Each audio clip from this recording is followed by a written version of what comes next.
Hello friend, કેમ છો બધા? મજામાં જ છો? તો અમે આવી ગયા છીએ વાડીએ સવારમાં, અને આપણે ચડી ગયા બંધાર ઉપર. આમાં જો ઝાકર કેવી આવી. અમારા ઘઉં હવે પાકવા આવ્યા છે. અહીંયાથી અમારી ફરતી વાડી છે. વાડી અમારી જો આ દેખાય સામે નાળિયેરી ને મકાન ત્યાં છે. આ અમારે ખૂણામાં વાય છે ત્યાં આવ્યા. અહીંયા મોટરનું કનેક્શન છે, અને અમે આવી ગયા લાકડા લેવા. હવે આજે લાકડાનો છેલ્લો દિવસ છે. જો કાપીને અહીંયા રેખા ઇકોડના હજી તો લેવા જવાના છે. થોડા ખાયરા અહીંયા નહીં, એટલા હજી હારવાના બાકી છે. ને આ ઝાકર તો જો અત્યારે 9 વાગી ગયા તો પણ એટલી ઝાકર છે. જો તમે જોઈ શકો છો. જો કબૂતર અત્યારે ઉડીને જાય, દેખાય. જોઈને લોગમાં લઈ લઉં. જોઈએ કામથી જાય. જો પાછા ફરીને અહીંયા આવ્યા.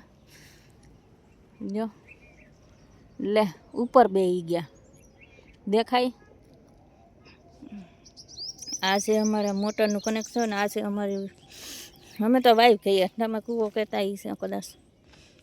અહીંયાથી પાણી મોટર ચાલુ કરીએ ને તો જો આ વાડી છે ને, ત્યાં આમાં ખેતરમાં અંદર ભૂંગરા નાખેલ છે ને, ત્યાંથી આમ સીધું જાય વાડીએ પાણી. પણ અહીંયા તો અમારે મોટર ચાલુ જ નથી કરવી પડતી, કારણ કે વા એક મોટર છે ને, ત્યાંથી અમારે પાણી પી જાય. એટલે અહીંયા તો કોઈક દિવસ ચાલુ કરવી પડે, બાકી અહીંયા તો ચાલુ કરવાની જરૂર નથી રહેતી. અમારા ઘઉં જો હવે પાક વાવ્યા છે. ઓલી બાજુ જો પટ્ટા જેવું દેખાય ને, એ સંગનું બિયારણ છે એટલું, એટલે એ તો પાકવા એવા પીડા થઈ ગયા. આ હજી થોડાક લીલા છે. ને અહીંયા જો લાકડા હારવાનું કામ ચાલુ છે. જ્યાં વેકરામાં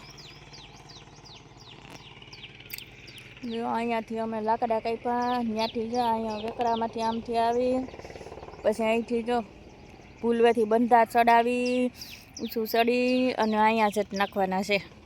હાલો તો હવે અમે લાકડા હાડી લઈએ. આપણે ફરી મળીએ પાછા નેક્સ્ટ વિડીયોમાં.